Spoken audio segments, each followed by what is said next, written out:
We'll start the day with a silent meditation, with a variation on the simplest Buddhist meditation, which is focusing on the experience of the present. And I want to invite you to observe the difference from discomfort or the level of experience, which is sensory experience, pleasure, pain experience, the difference from that level of experience and the question of happiness.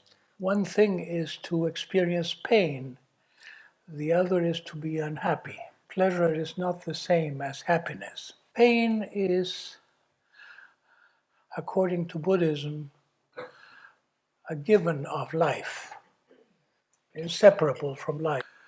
The first truth in this classical statement of Buddhism is the truth of suffering. And sometimes this is explained by saying we have many more desires that can ever be fulfilled, or we are mortal. We know we're going to die. How can we be completely happy knowing of our transitory, impermanent existence? Many intellectual explanations are usually given, but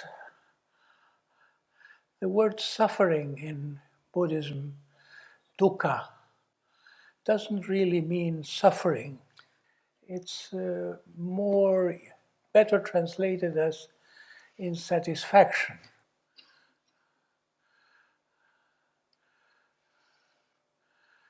And I would say that the truth of suffering is the truth of neurosis. We carry an unhappiness within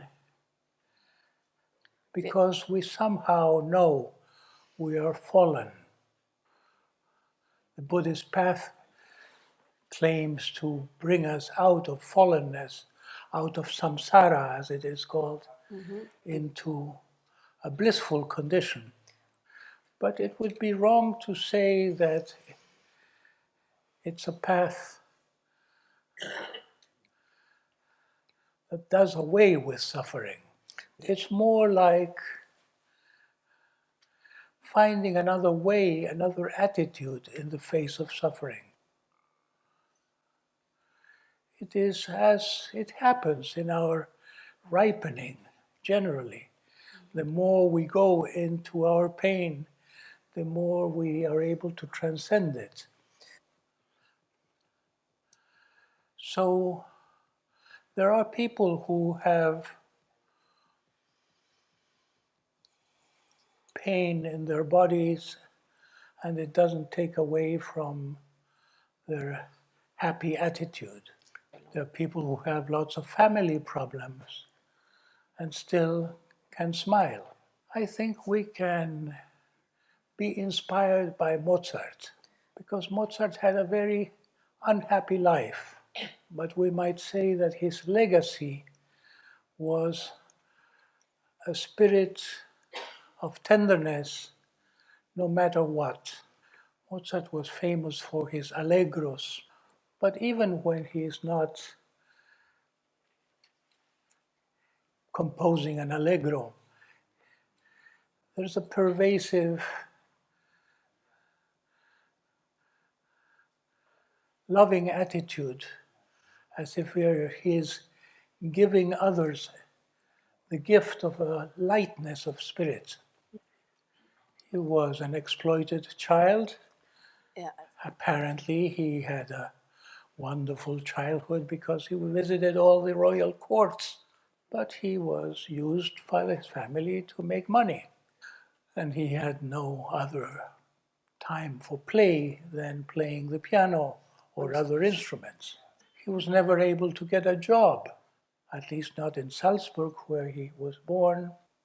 He would travel with hopes of finding a place that would hire him. Went to Paris, didn't succeed.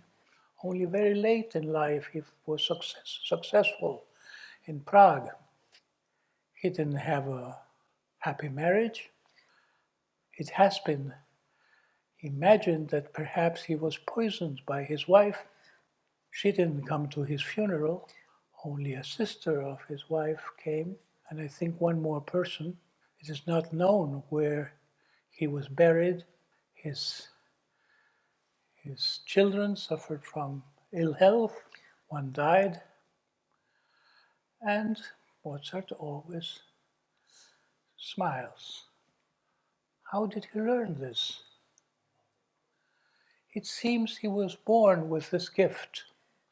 He was born not just with a musical talent, he was born with a great understanding of life. And today we can look with wonder how could a teenager understand such things about relationships? I am convinced that he was quite conscious of his suffering. I remember one of his letters to his father where he says, I now don't have friends any longer. My only friend is God. And sometimes, like in the, what number symphony, 49 is it, G minor? It seems very light. You remember it. What is it saying? Isn't that like weeping? Presented lightly, not making a big deal of it. So, all this to mention that when you're meditating and focusing on your present experience, I will tell you to remember Mozart and see whether you can, in spite of your dissatisfaction, the heaviness that you probably will experience once you look for it, in spite of that, you can adopt a more tender attitude to yourself and others.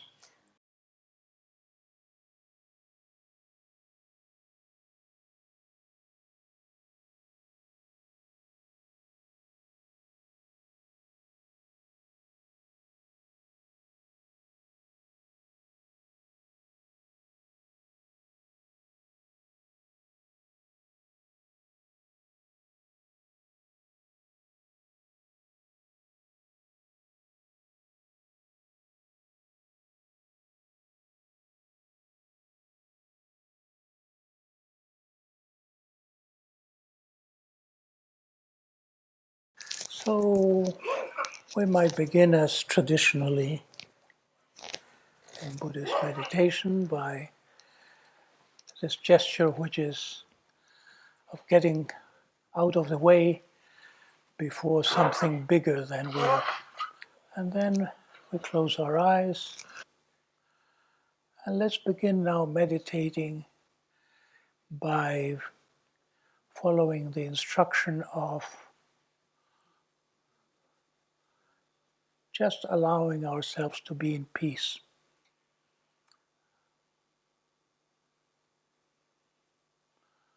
Not trying to manipulate our experience.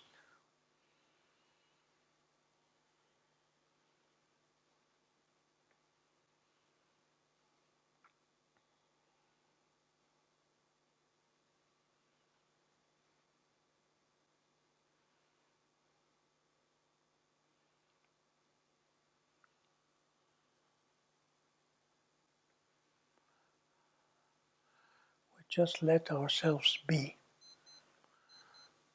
or we let ourselves be as we are in the moment.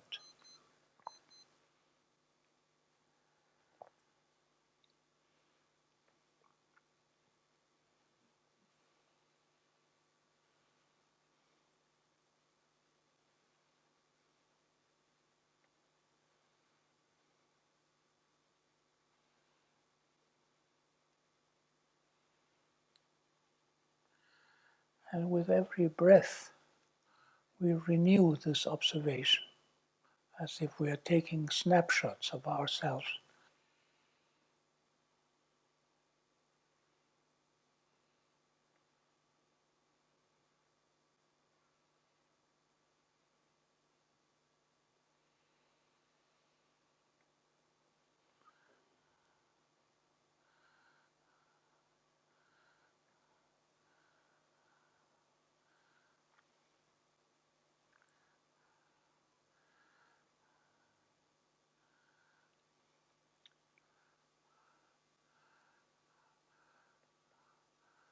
We become aware of our posture,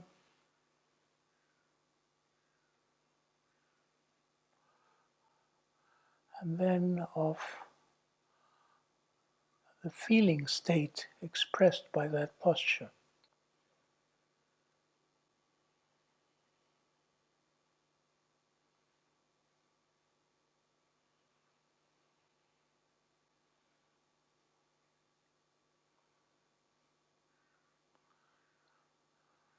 And find a word that fits the way you're feeling at the moment.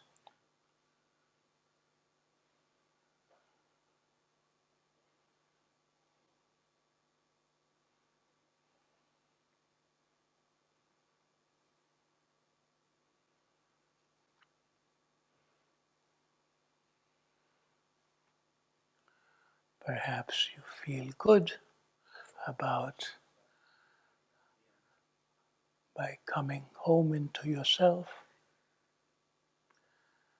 Maybe you have a positive expectation of this meditation, but it's possibly that whatever unhappiness you have been carrying with you in your life is always present in your experience.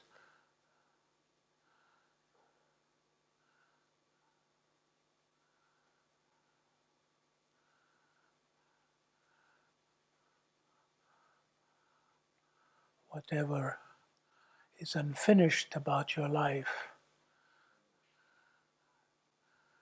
is probably weighing on you.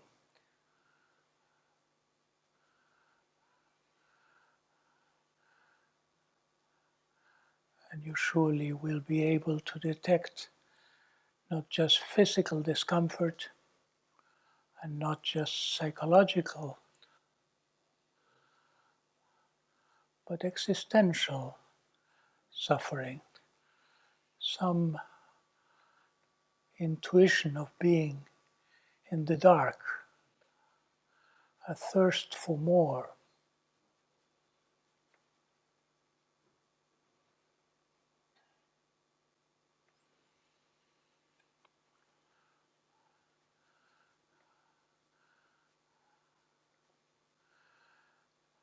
And in meditation, we try to accept every moment as it is. We cultivate an attitude of not rejecting anything and not grasping for anything. We want to develop equanimity.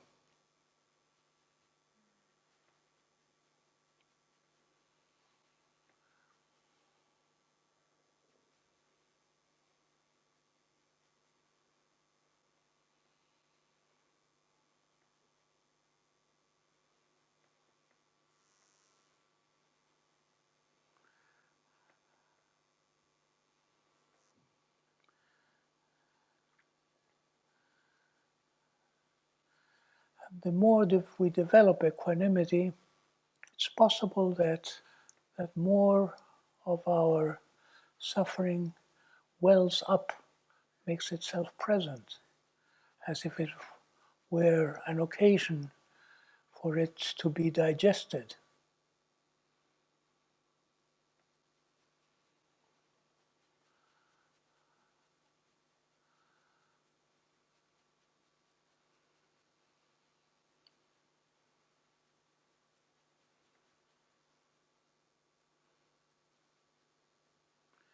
And this is good part of vipassana when we're doing it right. We are cooking our karma by becoming spacious, becoming equanimous.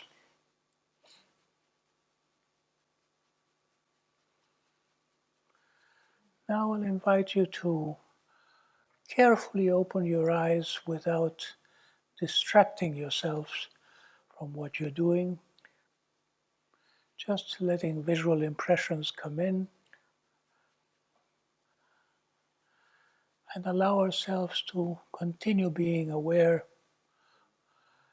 with every breath, especially aware of our dissatisfaction or pain. And now, whatever your present experience is, think of Mozart. Evoke the Mozartian spirit.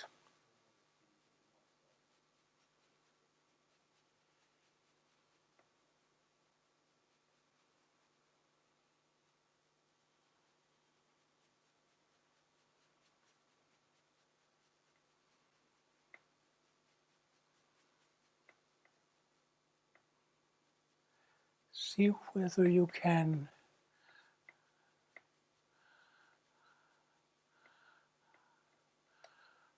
become a bit more loving to yourself first.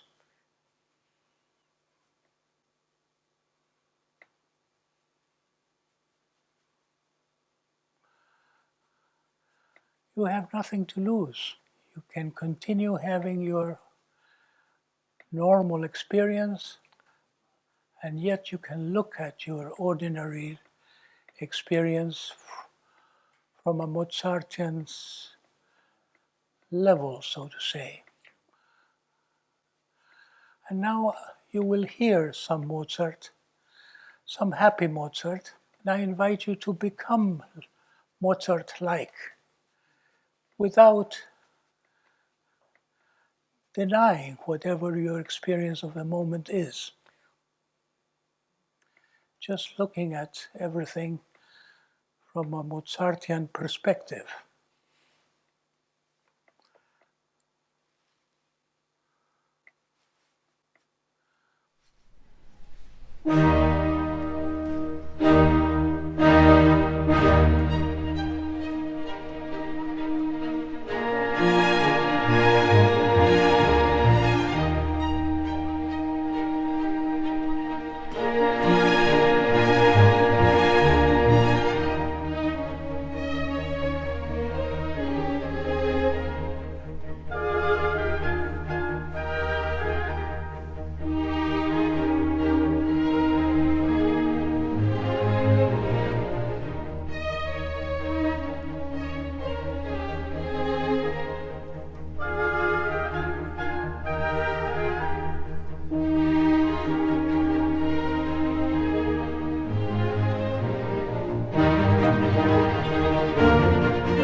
It's a spirit of celebration.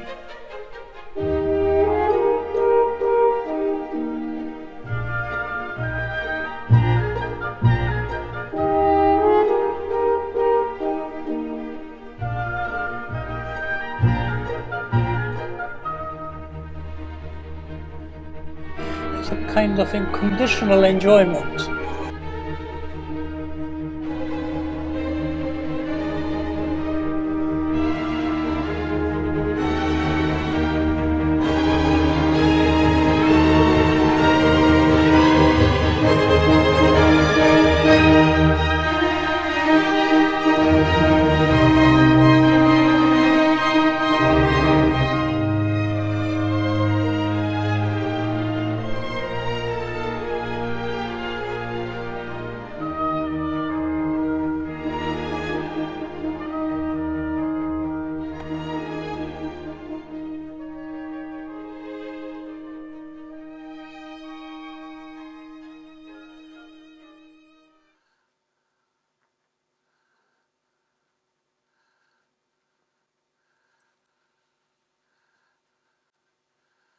I think it was Oscar Wilde who said that we all live in the mud, but sometimes can see the stars.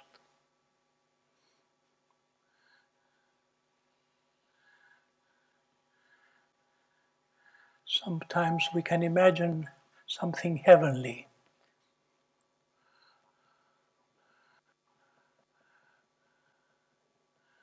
And it changes our earthly life if we have that perspective.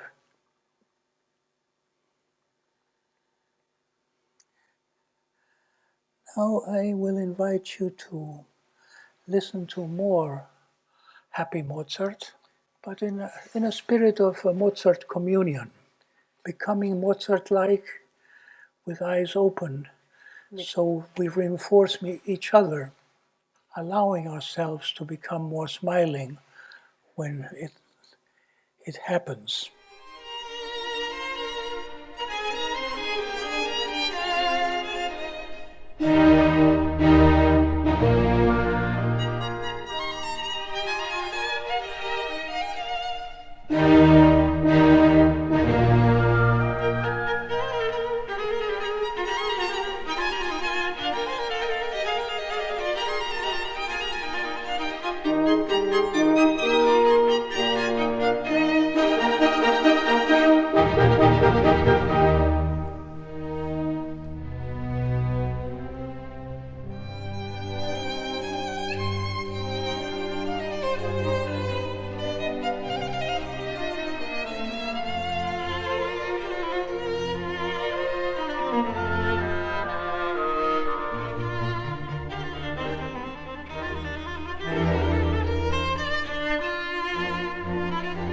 Maybe we can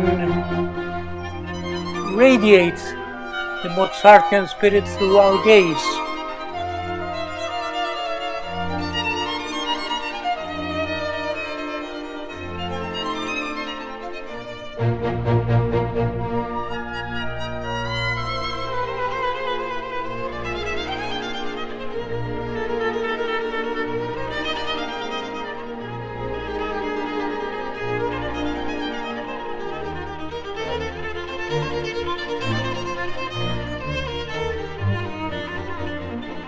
And if it is not easy, what's the difficulty?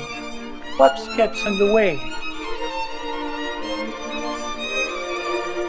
Are you attached to your sadness? Is it forbidden to play?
even now, without the music, sustain the same attitude.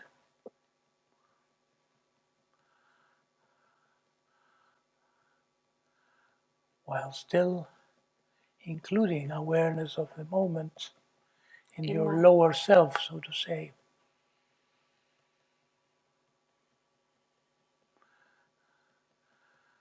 So it becomes a bittersweet experience.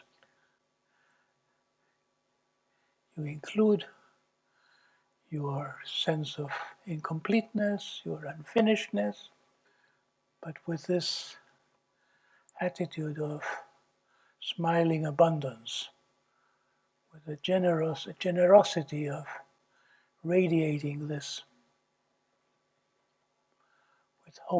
without holding on to your personal problems.